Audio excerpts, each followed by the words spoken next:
ಹಂಗೆ ನಾವ್ ಈ ಸಂದರ್ಭ ನೋಡಿ ನಮ್ಮ ಸುನೀಲ್ ಅಣ್ಣ ನಗ್ತಾನೆ, ನಗ್ಬೇಡಪ್ಪ ನೀನು ಭಯ ಆಗ್ತದೆ. ನಿಮ್ ಆಲೋಚನೆಗಳೆಲ್ಲ ನೋಡಿ ಖುಷಿಯಾಗಿ ಇದನ್ನ ಯಾವ್ದನ್ನು ಮಾಡಕ್ಕೆ ನಿಮ್ ಪಾರ್ಟಿಯವ್ರು ಬಿಡಲ್ಲ ನಿಮ್ಮನ್ನ.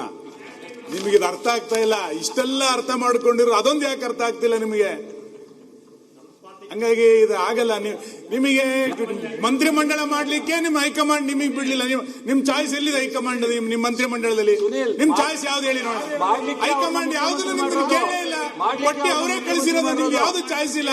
ಇದನ್ನೆಲ್ಲ ಮಾಡಕ್ ನಿಮ್ಗೆ ಬಿಡ್ತಾರ?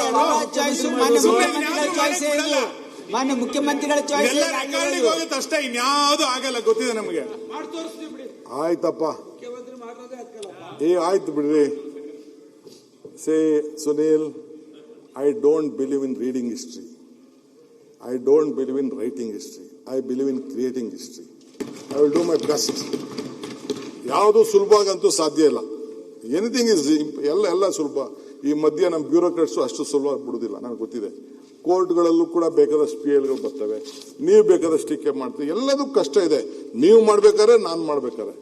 ಈಗ ಇದು ಕುಮಾರಸ್ವಾಮಿ ಅವರು ಬಿಡದಿ ಮಾಡಬೇಕು, 5 ಟೌನ್ಶಿಪ್ ಮಾಡಬೇಕು ಅಂತ ಶುರು ಮಾಡಿದ್ರು. Why could not do it? What was wrong? ಅವ್ರ ಆಲೋಚನೆ ತಪ್ಪು ಅಂತಲ್ಲ. ಈಗ ಮಹಾರಾಷ್ಟ್ರ CM ಈಗ ಈ ಪ್ರಾಬ್ಲಮ್ ಬಂದು ಅಂತೇಳಿ ಏರ್ಪೋರ್ಟ್ ಇಂದ ಆಚೆ 80,000 ಎಕರೆ ಅಕ್ವೈರ್ ಮಾಡ್ತಾ ಇದ್ದಾರೆ. 80,000 ಎಕರೆ. ಮೋದಿ ಸಾಹೇಬರು ಅಲ್ಲಿ ಗಿಫ್ಟ್ ಸಿಟಿ ಅಂತ ಮಾಡಿದ್ದಾರೆ. ನಾನು ಹೋಗಿ ಬಂದೆ ಗಿಫ್ಟ್ ಸಿಟಿಗೆ. ನೀವು ನೋಡಿದ್ರೆ, I think you have heard about that gift city. ನಾನು ಕೇಳಿದೆ, ಸರ್ ನಮ್ ಕೊಡಿ ಅಂದ್ರೆ, ಇಲ್ಲ ಮಹಾರಾಷ್ಟ್ರ CM ಕೇಳ್ದಾಗ ಕೊಡಕ್ಕಾಗಲ್ಲ, ದೇಶಕ್ಕೆ ಒಂದೇ ಒಂದು ಎಕನಾಮಿಕ್ ಸೆಂಟರ್, ಅದನ್ನ ಫ್ರೀ ಝೋನ್ ಅಂತ ಮಾಡಿದ್ದಾರೆ. ಸೊ ಹೆಂಗ್ ಮಾಡಿದ್ರು? ಈಗ ಇವರು ಆಂಧ್ರ CM ಒಂದು ಹೊಸದಾಗಿ ಒಂದು ಸಿಟಿ ಮಾಡ್ತಾ ಇದ್ದಾರೆ. ಹೆಂಗ್ ಮಾಡ್ತಾ ಇದ್ದಾರೆ? ಕ್ಯಾಪಿಟಲ್. ಅಲ್ಟಿಮೇಟ್ಲಿ ರೈತರು ಜಮೀನುಗಳನ್ನ ತೆಗೆದುಕೊಳ್ಳಿಲ್ಲ ಅಂದ್ರೆ, ಇವತ್ತು ಎಲೆಕ್ಟ್ರಾನಿಕ್ ಸಿಟಿ ಇರ್ಬೋದು, ನಮ್ಮ ಬೇರೆ ಇರ್ಬೋದು, ITPL ಜಾಗ ಇರ್ಬೋದು, ಇದೆಲ್ಲ ಯಾರ್ದು? ರೈತರದ ಜಮೀನು. ಈಗ ಪೆರಿಫೆರಲ್ ರಿಂಗ್ ರೋಡ್ ಅವತ್ತಿನ ಕಾಲದಲ್ಲಿ ಮಾಡಿದ್ರಲ್ಲ, ಬಿಸ್ನೆಸ್ ಕಾರ್ಡ್ ಅಂತ ಈಗ ಮಾಡಿದ್ರಲ್ಲ, ಅದು that is a big vision. I am not telling no. ಇವೆಲ್ಲ ಮಾಡಿದಂತ ಸಂದರ್ಭ ದೇವೇಗೌಡರು ಆಗ ಫ್ಲೈಓವರ್ ಮಾಡಿಸಿದ್ರು. ಏನ್ ತಪ್ಪು ಅಂತ ಹೇಳಕ್ಕಾಗ್ತದೆ? ಇವತ್ತು ನಾವು 106 ಎಕರೆ ಮಾಡಿದ್ದೀವಿ. ಅವತ್ತು ಅನಂತಕುಮಾರ್, SM ಕೃಷ್ಣ ಇಬ್ರು ಸೇರಿ ಬೆಂಗಳೂರಿಗೆ ಮೆಟ್ರೋ ತಂದ್ರು. It is their contribution. ಈಗ ನೈಸ್ ಅಷ್ಟೇ, ದೇವೇಗೌಡರು ಅವ್ರು ಸೈನ್ ಮಾಡಿದ್ರು. ನೈಸ್ ರೋಡ್ ಇಲ್ಲ ಅಂತ ಅಂದ್ರೆ ನೀವು ಹೇಳಿ ಏನಾಗ್ತಿತ್ತು ನಮ್ಮ ಪರಿಸ್ಥಿತಿ? ಬೆಂಗಳೂರು ಏನಾಗ್ತಿತ್ತು ಅಂತ ನೀವು ನೋಡಿ, ಕಂಜೆಷನ್ ಏನಾಗ್ತಿತ್ತು. ಸೊ ಅದ್ ಬಿಡಿ, ಅವ್ರು ಯಾರು ಲೋಪದೋಷ ಇದ್ದಾರೆ, ವಿಲ್ ಟೇಕ್ ಆಕ್ಷನ್. ಅದಕ್ಕೆ ಏನ್ ಬೇಕೋ ಮಾಡೋಣ, ಅದ್ರ ಇಸ್ ಡಿಫ್ರೆಂಟ್. ಆಮೇಲೆ ಸಪರೇಟ್ ಚರ್ಚೆ ಮಾಡೋಣ. ಸೊ ಹಂಗೆ ನಮ್ಮ ಆಲೋಚನೆ. ಒಂದು ನಿಮಿಷ ಪ್ಲೀಸ್. ಇವೆಲ್ಲ ಪೂರ್ತಿ ಒಪ್ಕೋತೀನಿ, ಬಟ್ ನಾವೆಲ್ಲರೂ ಇನ್ನೊಂದು ವಿಷಯದ ಬಗ್ಗೆ ಗಮನ ಇಡಬೇಕು. ನಾನು 15 ವರ್ಷದ ಹಿಂದೆ ಎಕನಾಮಿಕ್ ಟೈಮ್ಸ್ ಅಲ್ಲಿ ಒಂದು ಆರ್ಟಿಕಲ್ ಓದಿದೆ. A time will come when we will not produce what we have to eat and we will eat what we cannot produce. Economic Times ಅಲ್ಲಿ 15 ವರ್ಷದ ಹಿಂದೆ ಒಂದು ಲೇಖನ ಓದಿದೆ.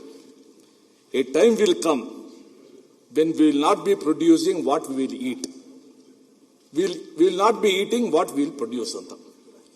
ಇವತ್ತು ನಿಧಾನಕ್ಕೆ ಡ್ಯೂ ಟು ವೇರಿಯಸ್ ರೀಸನ್ಸ್ ಎಷ್ಟು ಆ ಜಮೀನು, ಆಹಾರ ಉತ್ಪಾದನೆ ಮಾಡೋ ಜಮೀನು ಶ್ರಿಂಕ್ ಆಗ್ತಾ ಇದೆ ಅಂತಂದ್ರೆ, ಮುಂದೆ ನಾವೇನ್ ತಿಂತೀವಿ ಅನ್ನೋದನ್ನು ಕೂಡ ಆಡಳಿತ ನಡೆಸೋರು ಗಮನ ಇಟ್ಕೊಂಡು ಇದೊಂದು ಬ್ಯಾಲೆನ್ಸ್ ತರದೇ ಇದ್ರೆ ಆ ಫರ್ಟೈಲ್ ಲ್ಯಾಂಡ್ ಕರ್ಕೊಂಡು ಎಲ್ಲಿಂದ ನಾವು where we are going to produce fertile land, ಇದನ್ನು ಕೂಡ ಆಡಳಿತ ಇರೋರು ಗಮನದಲ್ಲಿ ಇಟ್ಕೋಬೇಕು. ಮತ್ತೆ ಇವೆಲ್ಲ ಪ್ರತಿಷ್ಠೆ ಅಂತ ಇಟ್ಕೊಂಡು ಹೋಗ್ಬಿಟ್ರೆ ಬಹಳ ಕಷ್ಟ ಆಗುತ್ತೆ.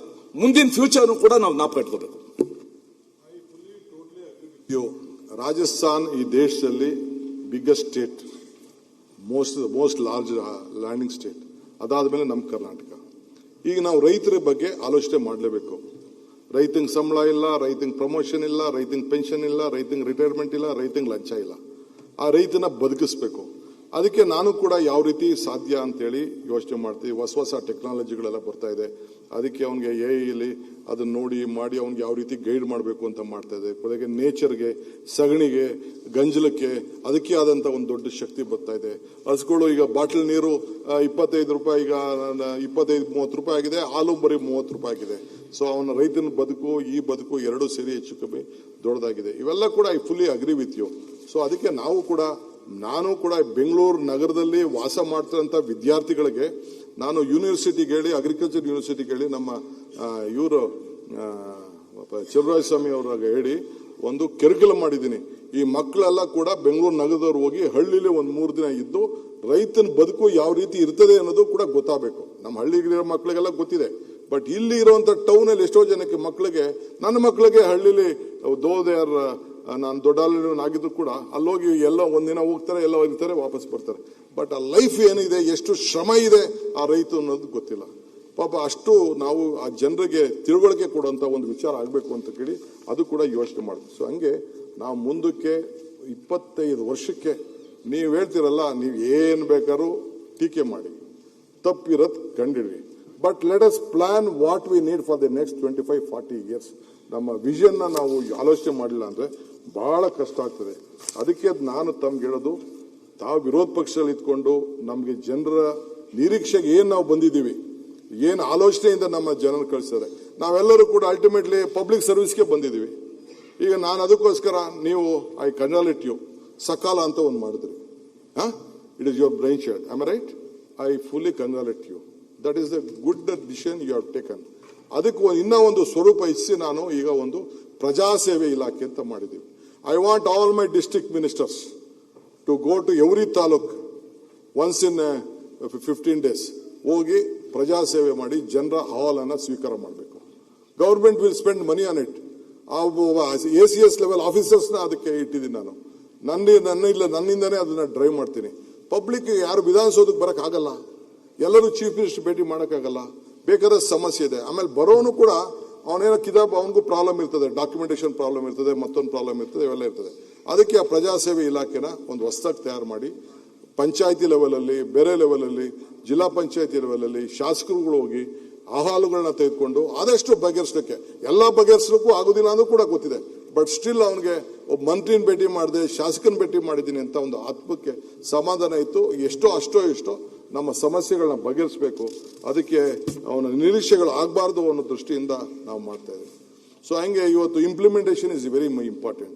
ಸೊ ಅಂಬೇಡ್ಕರ್ ಅವ್ರು ಹೇಳಿದ್ರಲ್ಲ, constitution is good that people who implement it. ಆಗ ಮಾತ್ರ ಅದಕ್ಕೆ ಒಂದು ಗೌರವ. ನಾವು ಕೂಡ ಒಂದು ಸಂವಿಧಾನ ನಾವು ಉಳಿಸ್ಕೊಳ್ಳೇಬೇಕಲ್ಲ. ಸೊ ಅದಕ್ಕೆ ಈ ಸಂದರ್ಭದಲ್ಲಿ ನಾನು ಬೇಕಾದಷ್ಟು ವಿಚಾರ ಇದೆ, ಬೇರೆ ಸಂದರ್ಭದಲ್ಲಿ ಉತ್ತರ ಕೊಡುವಾಗ ನಾನು ಮಾತಾಡ್ತೀನಿ. ಇವತ್ತು ನನಗೆ ಲಾಸ್ಟ್ ಟೈಮ್ ನಾನು ಅಧ್ಯಕ್ಷರಿಗೆ ಅಭಿನಂದನೆ ಸಲ್ಲಿಸಿದಾಗ ನೀವು ಯಾರು ಇರೋಕ್ಕಾಗಲಿಲ್ಲ.